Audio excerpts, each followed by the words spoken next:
마가복음 2장 13절 14절 말씀 함께 읽습니다. 예수께서 다시 바닷가에 나가심에 큰 무리가 나왔거늘 예수께서 그들을 가르치시니라. 또 지나가시다가 알페오의 아들 르이가 세관에 앉아있는 것을 보시고 그에게 이르시되 나를 따르라 하시니 일어나 따르니라. 아멘. 우리 한국 축구의 영원한 전설 같은 감독은 아마 히딩크 감독이 될 것 같습니다. 월드컵 4강의 신화를 이루고 그때 그 감동이 우리 한국 사람 모두에게 영원한 아름다운 추억으로 기억되죠.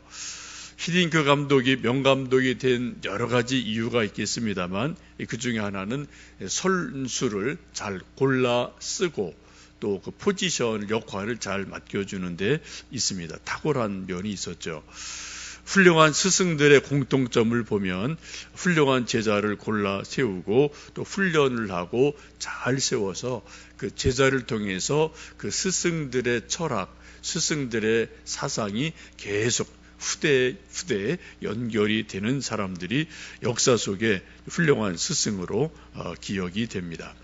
아마 예수님께도 12제자가 있었기 때문에 12제자를 통해서 복음이 그 당시 세계 곳곳에 퍼지게 되고 오늘까지 예수님의 말씀이 전달이 되죠. 만약 예수님께서 12제자를 양육하지 않으셨다면 아마 조금 더 다른 모습으로 우리에게 전달되지 않을까 싶습니다. 오늘 함께 읽으신 마가복음 2장 13절 14절 말씀은 예수님의 제자 가운데 레위를 부르시는 말씀입니다. 본명을 오늘 12장 14절 말씀 보시면은 알페오의 아들 레위라고 말씀을 하죠. 본명을 레위라고 말하는데 우리는 흔히 이제 마태라고 이분을 부르게 됩니다.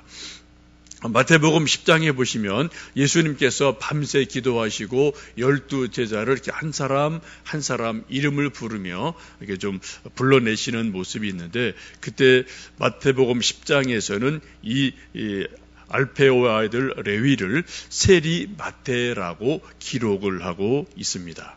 레위라는 이름과 마태 두 가지 이름이 있는데 우리에게 익숙한 것도 성경에 많이 기록되어 있는 것은 이제 마태라는 이름으로 더 많이 기록이 되어 있죠. 예수님 처음 만났을 때 이름과 예수님 만나고 나서 이름이 바뀌는 사람들이 성경 속에 종종 있습니다. 시몬 베드로도 그런 사람이죠. 처음 예수님 만날 때는 시몬이라는 본래 자연인의 이름으로 만났지만 예수님을 만나고 신앙 고백하고 나서 이제는 너를 베드로라 반석이라 하리라고 이름을 바꾸어 주십니다. 사도 바울도 그렇습니다. 처음에 이 사람 이름이 등장할 때는 청년 사울이라고 등장이 되는데 다메섹에서 예수님 만나고 나서는 바울이라는 이름으로 바뀌어지는 일들이 있습니다. 누구든지 예수님을 진심으로 만나면 사람이 변화가 돼요. 인격이 변하고 삶이 변하고 때로는 이름까지 바꾸는 온전한 변화가 일어나게 됩니다. 저나 여러분 예수님 믿고 나서 이름을 바꾼 일은 없지만 우리의 생각이 바뀌고 가치관이 바뀌고 또 인격이 바뀌고 속사람이 바뀌는 일들이 일어나게 됩니다. 예수님 믿기 전과 예수님 믿고 난 후가 뭔가 분명히 다른 점이 우리 모두에게 일어납니다. 오늘 본문 마가복음 2장 13, 14절 말씀 보시면 예수님이 레위를 부르실 때는 세관에서 일하고 있을 때였습니다. 우리 다시 한번 14절 말씀, 2장 14절 말씀 읽습니다. 또 지나가시다가 알페오의 아들 레위가 세관에 앉아있는 것을 보시고 그에게 이르시되 나를 따르라 하시니 일어나 따르니라. 세관에 앉아서 뭔가 일을 하고 있을 때 그때 예수님이 레위를 부릅니다.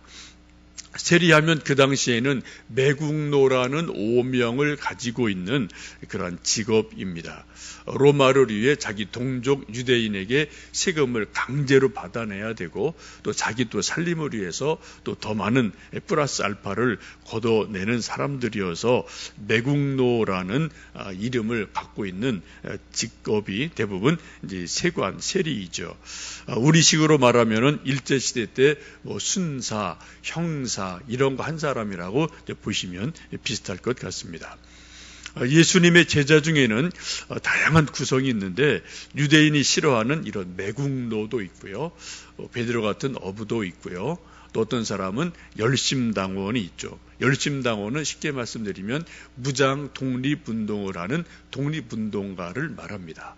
무장 독립운동을 하는 우리식으로 말하는 만주에 있는 그러한 사람, 또 우리 한국에서 순사하고 형사하던 사람, 이런 사람이 예수님을 만나서 한 제자가 되고 한 솥밥을 먹고 한 지붕 아래 살고 함께 또 매일매일 생활하는 그런 일들이 예수님 안에 일어납니다. 예수님의 12제자가 워낙 다양한 구성을 가지고 있어서 그 안에서 갈등이 계속돼요. 여러분 복음서 읽어보시면은 그 제자들 가운데 서로 뭐 이렇게 좀 열을 내고요. 또 누가 예수님의 오른편에 앉고 누가 예수님의 왼편에 앉느냐 이런 것 때문에 뭐 계속해서 갈등하는 모습을 성경에서 볼 수 있습니다. 그런데 세월이 지나면서 3년 세월 동안 모두 다 예수님의 말씀을 받고 예수님의 교훈을 받고 훈련을 받으면서 옛사람을 다 자기를 벌어버리고 예수님의 사람으로 사람이 자꾸 변해가게 됩니다. 그래서 결국은 예수님의 한 제자가 되고 한 믿음을 갖고 한 비전을 갖고 예수님 위해서 사도 요한 빼고는 모두 다 순교하는 목숨을 내놓는 그런 자리까지 나가게 됩니다. 참 대단한 일이죠. 출신이 다르고 직업이 다르고 그 시대를 보는 눈이 다르고 관점이 다르고 어떤 사람은 무장 독립운동하는 그런 사람, 어떤 사람은 세리 이런 사람인데 예수님 앞에 모여서 3년간 훈련을 받으면서 모두 다 한 믿음의 사람으로 자라가는 놀라운 일이 일어납니다. 그렇게 되어진 결정적인 것은 예수님 제자들에게 그런 말씀 하신 적이 있죠. 누구든지 나를 따라오려거든 자기를 부인하고 제 십자가를 지고 나를 따를 것이니라 라는 말씀을 우리가 듣습니다. 계속 아마 이 말씀은 제자들에게 계속 뭐 매 순간 하셨을 것 같아요. 정말 12제자에게 나를 따라오려면은 자기 부인해야 된다. 너의 자신을 부인해야 된다. 너의 옛 가치관을 부인해야 된다. 이런 말씀을 계속 들려주시면서 또 훈련하면서 제자들이 정말 자기를 다 부인하니까 어떻게 해요? 그 안에 예수님만 남는 그런 일들이 일어나게 됩니다. 예수님의 제자들의 공통점을 몇 가지 본다면은 일하다가 부름을 받는 경우가 많죠. 베드로 또 요한 형제도 그물을 정리하다, 고기를 잡다, 바닷가에서 일하다가 부름을 받습니다. 지금 마태도 일하다가 부름을 받습니다. 두 번째는 부름을 받으면 여러 가지 고민이 없어요. 부름 받는 즉시 예하고 따라 나서는 그런 모습을 보게 됩니다. 또 요한 빼고는 모두 다 순교한 것으로 기독교 전승에서는 말을 합니다. 네 번째는 12제자를 통해 천국 복음이 이 땅에 세계 곳곳에 뿌려지고 그리고 지금까지 2000년 동안 그분들의 수고 또 복음 씨 뿌린 것들이 2000년간 계속해서 우리에게까지 전해지고 있습니다. 또 하나 공통점이 있다면 예수님이 제자를 부르실 때 부귀영화를 약속하신 경우는 한 번도 없어요. 단지 사람을 낚는 어부가 되게 하리라. 이 약속은 하셨지만 나를 믿으면 이 세상에서 부귀영화를 누린다. 이렇게 해서 제자를 부르신 일은 없다라는 거죠. 그런 부름에 대해서 제자들이 기꺼이 순종하고 따라왔음을 우리는 성경에서 봅니다. 여러분이 예수님을 믿으신 지 몇 년이 되셨고요. 또 개인적으로 예수님이 나를 믿음의 자리로 부르시는구나.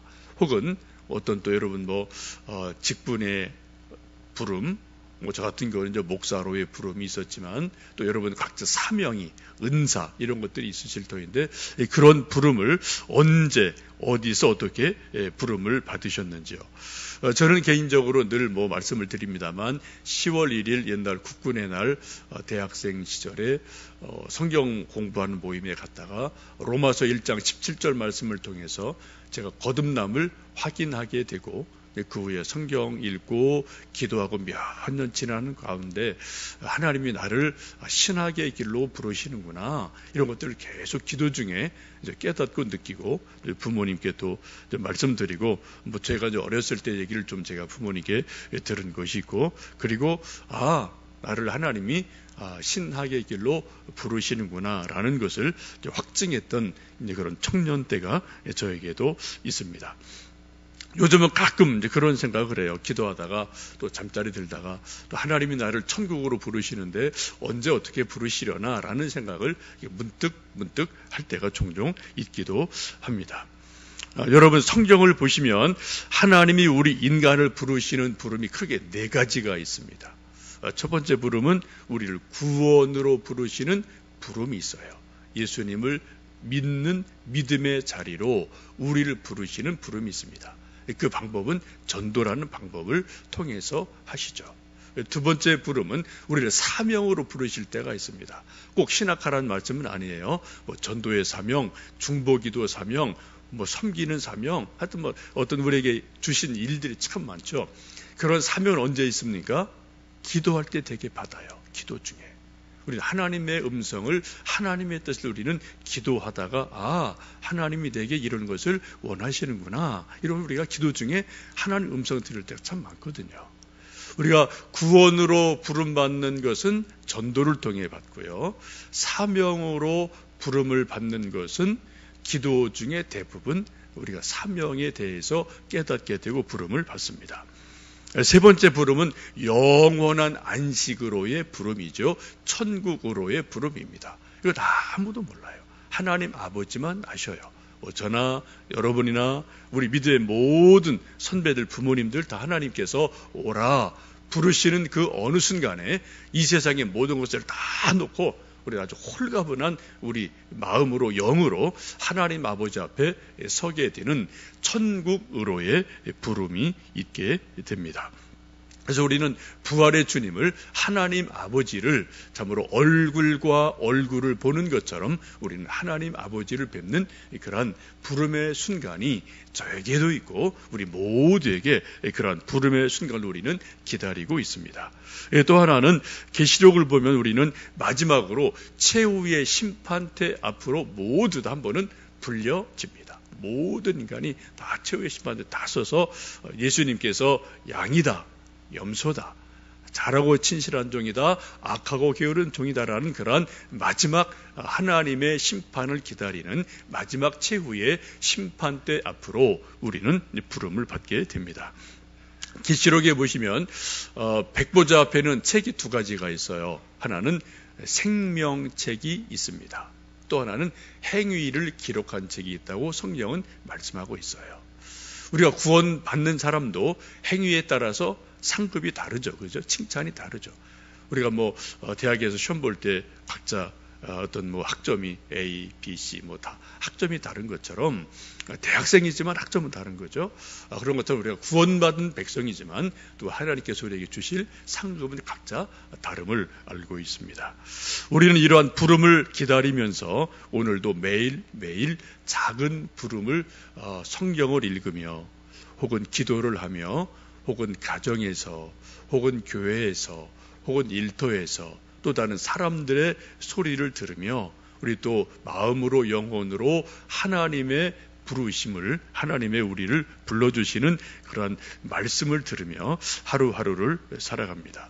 예수가 우리를 부르는 소리 그 음성 부드러워 라는 찬송도 있는데 여러분 오늘 하루 또 기도하시고 성경 말씀 읽고 묵상하시고 또 사람과 더불어 가족과 더불어 친구와 더불어 하루를 사시면서 예수님이 나를 또 어디로 부르시나 무엇 하라고 하시나 그런 부름을 좀 잘 귀담아 들으시며 그 부름을 따라 하루하루 한 걸음 한 걸음 따라가다 보면 어느샌가 우리가 주님 앞에 아름다운 모습으로 존귀한 모습으로 서 있는 하나님의 사람이 될 줄로 믿습니다.